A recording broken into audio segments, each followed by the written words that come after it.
so I'm not sleeping. So my topic is medication error. So error can occur anywhere when you start prescribing medication, and by the time it reaches patients, many things can happen. So just have a look about that. Now, we'll start with very simplicity. Yes?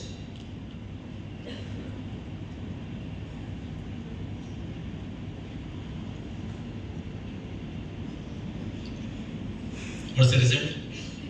What's the result? Now, here for evaluation.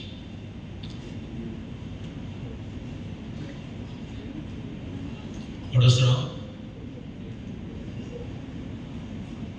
Yes, the one, right? Where it can occur. So, here's your Parkinson medication. I put the instruction on the bottle. Shake well before use. What was the mistake here? Labeling. Who will shake the tablets, isn't it? Now, consider a scenario. Is the boss, the contract killer, and here two targets are there. Hello. Yes, boss. Can you see the target? Yes, boss.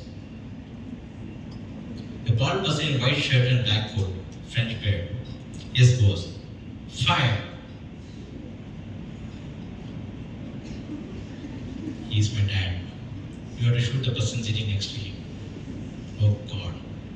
I shot your dad, boss. Sorry. So what was that? It was miscommunication. So factors contributing to this medication error can be human related, system related, or medication related.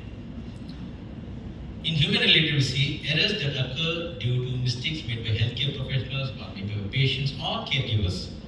Examples can be lack of knowledge about the drugs, the dose, the interaction, maybe inattention or distraction in prescribing or administering, wrong patient identification by doctors, nurses, or pharmacists, calculation error, maybe dose calculation error, and poor handwriting. We'll have a look in the future slides. System related factors. So this is maybe due to failures in the organization process, infrastructure or workflow, lack of standard protocols in the organization or checklists, inadequate staffing, and overwork workload, delayed laboratory results, or fancy equipment like a non-updated computer or maybe faulty infusion pumps, etc. Whereas medication related, there are some drugs which look alike or sound alike, or there may be some multiple drug strains lead to this confusion. Now, types of medication error. First one is the prescribing error, wherein the selection of a drug is incorrect based on the patient's allergies or other indications. Additionally, the wrong dose, form, quantity route may be used here. So, scenario: the doctor wants to prescribe amoxicillin 500 mg TID for 7 days, thrice daily, but by mistake you write 5000 milligram. So, pharmacist catches this and in time he asks, "Doctor, are we treating the patient or building a small antibiotic factory?" Right? So 1 0 is extra here. Come to the next one, omission error, in which there is a failure to give a medication dose before the next one is scheduled. Doctor prescribed administer 40 mg Lasix furosemide, say diuretic, IV at 9 a.m.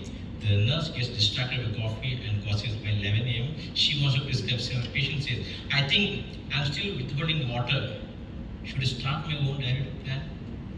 The missing a dose can lead to treatment failure or worsening the patient condition. The wrong time error, where the medication is given outside the predetermined interval from its scheduled time. Not prescribed for headache, passed around 8 a.m. for a patient, but nurse forgets and give it at 8 p.m. Patient will say, "I guess my morning headache will just have to wait until bedtime." So always check the schedule time on the chart and at least you keep reminders. Improper dosing error, when a greater or lesser amount of medication is delivered than required. So you can see a doctor wants to prescribe amoxicillin 5 mg for adult, but he mistakenly write 250 mg. This was pediatric case. So if you give a drug at subtherapeutic dose, the infection may not be controlled. Wrong dose error, when the correct dosage was prescribed, but the wrong dose was administered. Doctor also prescribed Thyronorm 12.5 microgram for hypothyroidism. The nurse gets distracted with coffee or gossip and administers 125 microgram because it's from the same company. So high dose can lead to symptoms of hyperthyroidism. Improper administration technique error. Administer drug by wrong technical route. The doctor prescribed injection diclofenac sodium intramuscular, but she mistakenly gave intravenous. So diclofenac IV bolus dose may cause severe hypertension or cardiovascular collapse. So you should be very careful. The wrong drug preparation error. So here, vancomycin 1 gram is to be diluted in 100 ml of saline. But the nurse mistakenly dilutes it either in 10 ml or 200 ml in either of the cases. So high concentration may lead to hypotension or cardiac complications, whereas subtherapeutic dose may lead to no improvement in the symptoms. Fragmented care error. The patient is going to two different consulting, cardiologist and endocrinologist. And when they both check the BP, it was little high.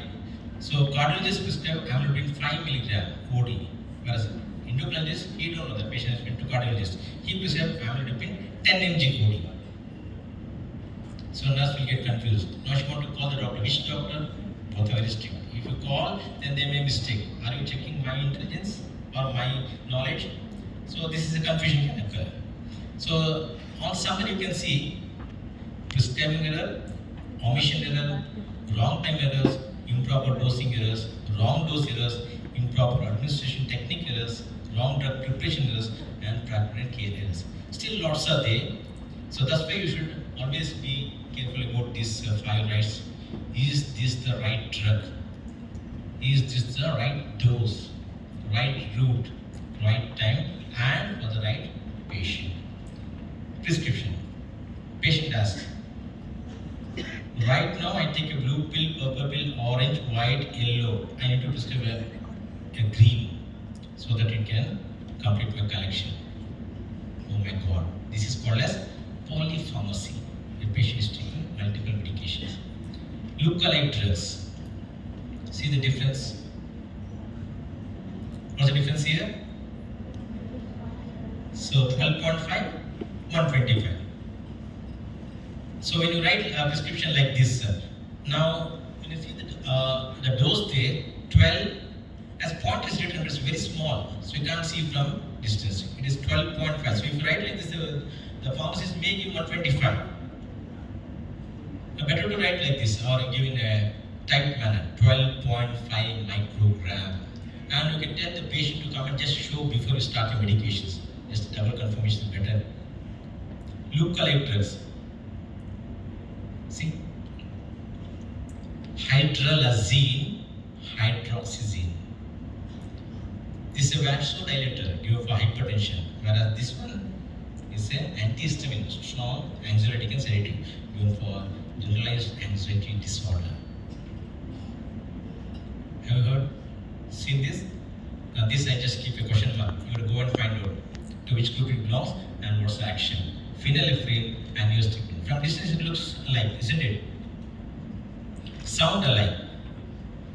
Acetohexamide, acetazolamide.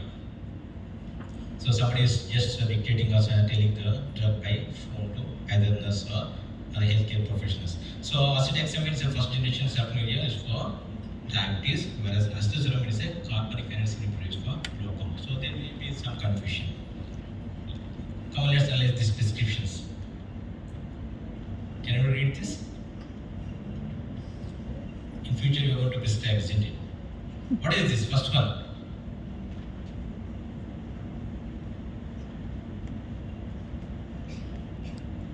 No idea?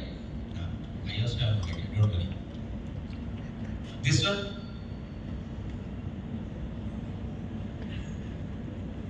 No idea? Doctors are legally obliged to write clearly. In the UK, a doctor had written a prescription for amoxicillin tablet, this amoxicillin. The pharmacist administered this and dispensed glibenclamide instead. It caused a permanent brain damage caused by this doctor's handwriting.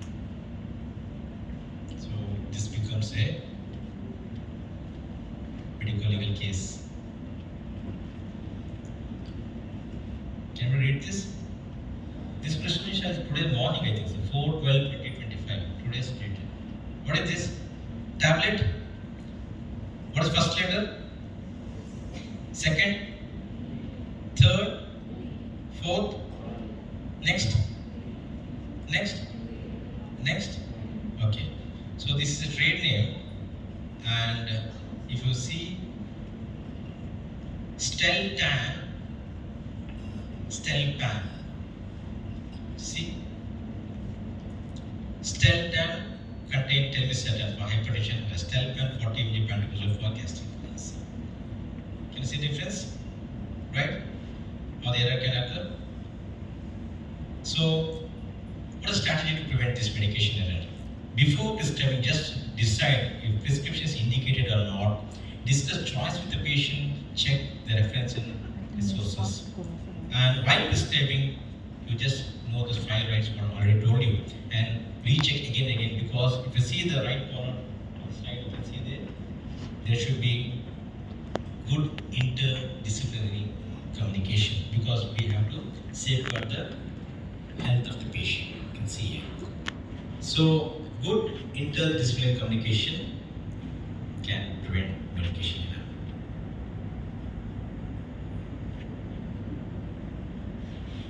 Will you join hands to prevent medication error? Then give double thumbs up.